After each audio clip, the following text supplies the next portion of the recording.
What is going on, guys? Welcome to today's video. Today we're just going to show you an extremely easy tutorial on how to remove the battery from your Juul. Perhaps you need to change it, you want to upgrade it, you want to get a nice thorough cleaning.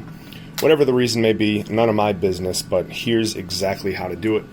You're just going to need some sort of poking device. You can use tweezers, you can use a popsicle stick if you break it in half, really anything to get inside of the Juul and push from one side to the other. So one side we have the charging terminals and the other side we have the pod terminals.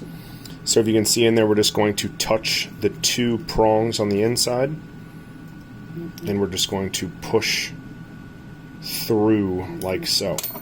You can see it started and it's just press fit. So it's that simple, and out the battery comes. Thanks for watching, guys.